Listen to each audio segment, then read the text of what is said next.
In this video, I'll show you how to be able to print and also how to scan wirelessly using your iPhone and your Epson XP-5200. So let's get started right away. Step number one is to connect your printer to your Wi-Fi network. Let's go over here on the screen. From here on the top right corner, you're going to see the Wi-Fi symbol. Right now we are not connected. This is why they are grayed out. Using these arrows, you can navigate and select them in red and press OK. Now we are in the Wi-Fi settings. So you're going to select the first one, Wi-Fi recommended. Press OK. Press OK once again and select Wi-Fi setup wizard. Wait a few seconds.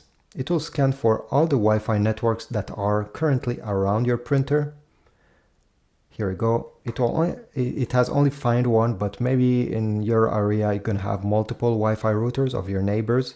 You'll be able to see them down below. In my case, since this is the one I'm seeing and this is mine, I'll press OK. And now it's time to enter the password.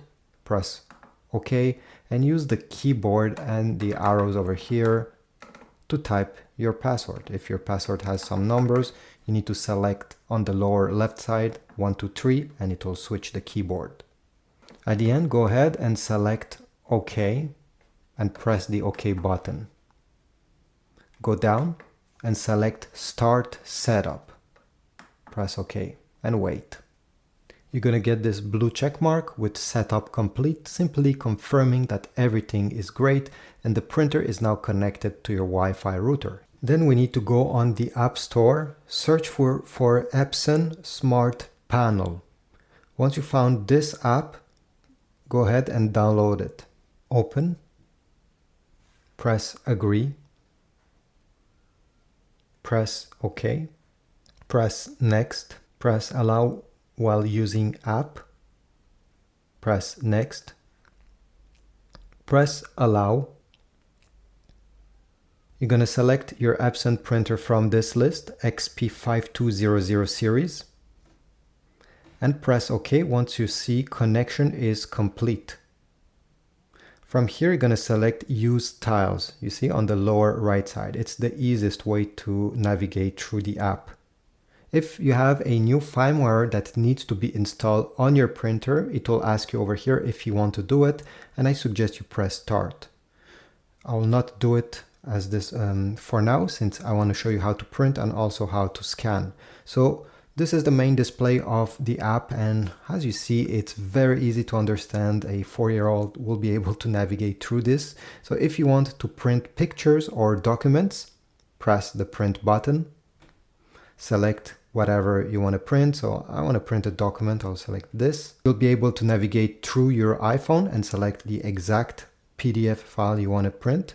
You're going to see a preview of the file, and on the lower left side a cogwheel that I suggest you press, and make sure that these settings are actually okay with the project you're trying to print. So the paper size, what kind of paper are you printing on? If you're printing on glossy paper, you need to select it. If not, it will be by default plain paper. And then you have other stuff that you can change, including print quality. If it's something with a lot of details, select High. And you can also select if you want to print on both sides of the paper. At the end, select the number of copies. I just want one, so I'll leave it like this. Press Done and press the print button on the lower right side. Extend this tray. The print will come out in just a few seconds. Here we go. We got our print. Now let me show you how to use the scanner. Lift the lid, take the paper you want to scan, place it facing down with the top part of your page towards the right side, like this. And now you see over here there is a white arrow. Make sure that the corner of your paper touches the white arrow. This is how you know that the paper is aligned on your scanner. Close the scan lid, and on your phone we can exit this by going back, select Scan, And here you're going to have other options that you can change, including the document size you're trying to scan, if you want in black and white or color, the resolution, if you're scanning something with many details like a picture or painting, artwork, stuff like that, select the highest number. It will give you the best results with the most details. For text, you can keep it to 100 dpi. And then you have other stuff that I suggest you don't change apart the image format. So if you're scanning a picture, select JPEG. If it's a document, select PDF. Press start and wait. You're going to get a preview of what got scanned, and you can zoom in to make sure that everything looks sharp. If you don't like the results, you can press the garbage bin over here to delete it. And if, let's say, you want to scan multiple pages and combine them in one PDF file, remove this page, put the next one, and then press the plus sign. You'll be able to add multiple pages down below.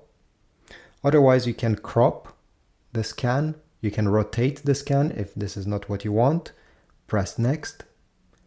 Give this file a new name. This is the default name, but you can change it to something else. Scanning, okay, great. And